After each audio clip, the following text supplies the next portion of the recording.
రాష్ట్రంలో చలి తీవ్రత ఒక్కసారిగా పెరిగింది. రాబోయే 2 రోజులు రాష్ట్ర వ్యాప్తంగా శీతల గాలుల ప్రభావం కొనసాగనున్నట్లు హైదరాబాద్ వాతావరణ కేంద్రం వెల్లడించింది. ఇక దీని ప్రభావంతో కనిష్ట ఉష్ణోగ్రతలు సాధారణం కంటే 2 నుంచి 3 డిగ్రీల సెల్సియస్ వరకు తగ్గే అవకాశం ఉందని తెలిపింది. ఇక వాతావరణ పరిస్థితుల దృష్ట్యా రాష్ట్రంలోని 6 జిల్లాలకు వాతావరణ శాఖ ఎల్లో అలర్ట్ ప్రకటించింది. ఆదిలాబాద్, కొమరంభీం, ఆసిఫాబాద్, మంచిర్యాల, నిర్మల్, సంగారెడ్డి, మెదక్ జిల్లాల ప్రజలు చలి తీవ్రత పట్ల అప్రమత్తంగా ఉండాలని సూచించింది. శీతల గాలుల కారణంగా చిన్న పిల్లలు, వృద్ధులు తగిన జాగ్రత్తలు తీసుకోవాలని, అత్యవసరమైతే తప్ప ఉదయం మరియు రాత్రి వేళల్లో ప్రయాణాలు చేయవద్దని అధికారులు కోరారు. ఇక ప్రజలు వెచ్చని దుస్తులు ధరించాలని సూచించారు. రాష్ట్రంలో అత్యల్ప కనిష్ట ఉష్ణోగ్రత ఆదిలాబాద్ జిల్లాలో 6.2 డిగ్రీల సెల్సియస్ కనిష్ట ఉష్ణోగ్రత నమోదైంది. ఇక హన్మకొండలో 12, రాజేంద్ర నగర్లో 10, పటాన్ చెరువులో 9, మెదక్లో 8.8 డిగ్రీల కనిష్ట ఉష్ణోగ్రతలు నమోదయ్యాయన్నారు. ఇక ఉత్తర దిశ నుంచి వీస్తున్న శీతల గాలుల ప్రభావంతో రాష్ట్ర వ్యాప్తంగా చలి తీవ్రత పెరగనుందని వాతావరణ శాఖ అధికారులు వెల్లడించారు. రాష్ట్రంలోని చాలా జిల్లాలకు కూడా వాతావరణ శాఖ ఎల్లో అలర్ట్ జారీ చేసినట్టు తెలిసింది. దీనికి సంబంధించి పూర్తి సమాచారం మా ప్రతినిధి సాల్మన్ అందిస్తారు. సాల్మన్, చెప్పండి, కనిష్ట ఉష్ణోగ్రతలకు సంబంధించి వివిధ ప్రాంతాల్లో ఎలా ఉంది అసలు?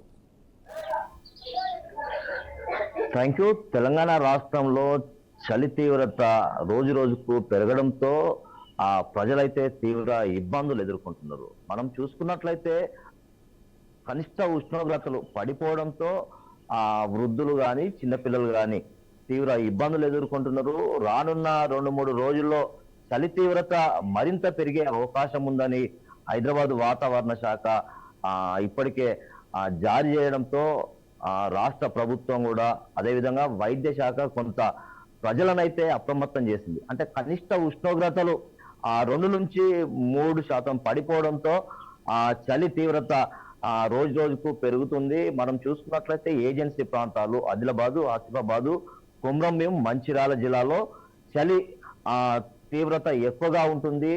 అక్కడ ఉన్న ప్రజలు బయటికి రాకుండా, లేకుంటే తెల్లవారుజామున కూడా ప్రజలు కొంత అప్రమత్తంగా ఉండాలి. తెల్లవారుజామున బయటికి వెళ్ళే ఎవరైతే పనులు చేసుకునేందుకు వెళ్తున్నారో వారు కొంత జాగ్రత్తలు పాటించాలి. అదేవిధంగా నులివెచ్చని దుస్తులు ధరించాలి.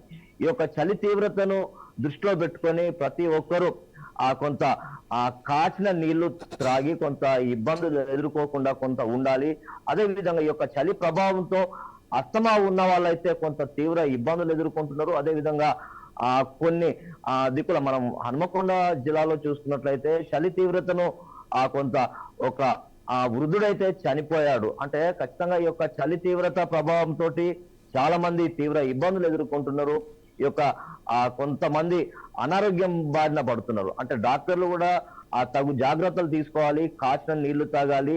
అదేవిధంగా వారికి సంబంధించిన దుస్తులు కూడా కొంత కాటన్ దుస్తులు ధరించుకోవాలని అయితే ఇప్పటికే వైద్యులైతే సూచనలు చేశారు. ఖచ్చితంగా ఈ యొక్క రానున్న 2-3 రోజుల్లో కనిష్ట ఉష్ణోగ్రతలు పడిపోయే అవకాశం ఉంది. ఖచ్చితంగా ఈ యొక్క వాతావరణానికి వృద్ధులు అదేవిధంగా చిన్న పిల్లలు ఎవరైతే ఉంటారో తీవ్ర ఇబ్బందులు ఎదుర్కొంటున్నారు. ఖచ్చితంగా అదే విధంగా మనం చూసుకున్నట్లయితే బాలింతలు కూడా అంటే గర్భిణీ స్త్రీలు అదేవిధంగా వారు కూడా కొంత తగు జాగ్రత్తలు తీసుకోవాలని వైద్యులైతే తెలిపారు. ఖచ్చితంగా ఈ యొక్క చలి తీవ్రతను దృష్టిలో పెట్టుకొని ఉదయకాలంలో ఎవరైనా ఎమర్జెన్సీగా ఉండి వారు ప్రయాణం చేస్తారో లైట్లు వేసుకొని ప్రయాణం చేయాలి. ఎందుకంటే ఈ యొక్క మంచు పడడంతో కూడా కొంత రోడ్లు కమ్మేసి పొగమంచుతోటి కొంత తీవ్ర ఇబ్బందులు వాహనదారులు అయితే ఎదుర్కొంటున్నారు. కొన్ని సందర్భంలో చూసుకున్నట్లయితే ఈ యొక్క మంచు రోడ్లను కమ్మివేయడంతో పూర్తిగా యాక్సిడెంట్ అయి చనిపోయిన ప్రమాదాలు చాలా జరిగాయి. ఖచ్చితంగా ఈ యొక్క చలి తీవ్రతను దృష్టిలో పెట్టుకుని అయితే ప్రజలు కొంత అప్రమత్తంగా ఉండాలి. అదేవిధంగా బయటికి రాకుండా కూడా ఉండాలి. స్కూల్ పిల్లలు కూడా వెళ్లే క్రమంలో కూడా వారికి తగు జాగ్రత్తలు చేసి వారికి నులివెచ్చని దుస్తులు ధరించి స్కూల్ కు పంపాలని అయితే ఇప్పటికే విద్యాశాఖ అయితే ఆదేశాలు అయితే జారీ చేశారు. ఎందుకంటే చాలా మంది ఉదయం స్కూల్ కానీ లేకుంటే కాలేజ్ కానీ వాళ్ళు బస్సులలో జర్నీ చేసే క్రమంలో సుమారు 7:30-7 గంటల సుమారు ప్రాంతంలో వారి స్కూల్ కు వెళ్లే అవకాశం ఉంది. ఖచ్చితంగా అలాంటి వారు కూడా స్కూల్ కు వెళ్లే చిన్న పిల్లలను తల్లిదండ్రులు కొంత జాగ్రత్తగా వారికి దుస్తులు ధరించి వారికి వారిని పంపే విధంగా ప్లాన్ చేసుకోవాలి. ఎందుకంటే ఈ యొక్క చలి తీవ్రతను దృష్టిలో పెట్టుకొని చాలా మంది కొంత అనారోగ్యంగా ఉండే అవకాశం అయితే ఖచ్చితంగా కనబడుతుంది. ఎందుకంటే ఈ యొక్క వాతావరణ శాఖ కనిష్ట ఉష్ణోగ్రతలు పడిపోవడంతో చలి తీవ్రత అయితే ఎక్కువగా ఉంటుంది. ఖచ్చితంగా ఇది ప్రతి ఒక్కరు డాక్టర్లు సూచనలు చేసిన ప్రకారమే ఖచ్చితంగా ఆ యొక్క దుస్తులు ధరించాలి. అదేవిధంగా ముఖానికి మాస్క్ కట్టుకోవాలి. ఎందుకంటే చలి తీవ్రత తోటి అస్తమా రోగులు కూడా కొంత తీవ్ర ఇబ్బందులు అయితే ఎదుర్కొంటున్నారు. ఖచ్చితంగా ఈ యొక్క చలి తీవ్రత తోటి ప్రజలు కొంత అప్రమత్తంగా ఉండాలని వాతావరణ శాఖ అయితే ఇప్పటికే హెచ్చరికలు అయితే జారీ చేసింది. అయితే సాల్మన్ ఎన్ని రోజుల వరకు ఈ ప్రభావం ఉండే అవకాశం ఉందంటారు?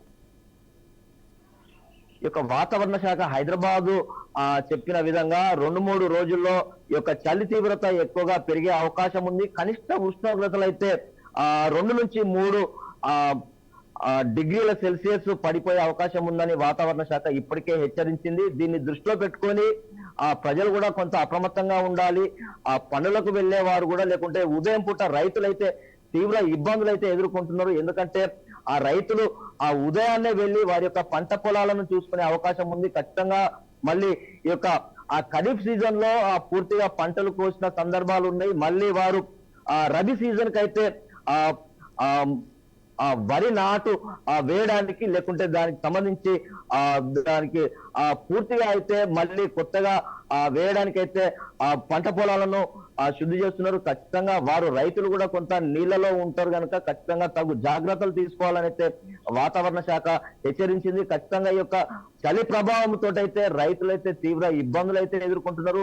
ఎందుకంటే ఉదయం నుంచి వాళ్ళైతే పూర్తిగా పంట పొలాల్లో లేకుంటే నీళ్లలో ఉండే అవకాశం అయితే ఖచ్చితంగా ఉంటది కనుక అలాంటి వారైతే తగు జాగ్రత్తలు తీసుకోవాలి. రానున్న 2-3 రోజుల్లో ఈ యొక్క చలి తీవ్రత ఎక్కువగా ఉండే అవకాశం ఉంది. ప్రజలు కూడా కొంత అప్రమత్తంగా ఉండి వారి యొక్క ప్రాణాలను లేకుంటే కాపాడుకోవాలని అయితే వైద్య శాఖ అయితే ఇప్పటికే సూచనలు అయితే జారీ చేసింది. Right, thank you Salman.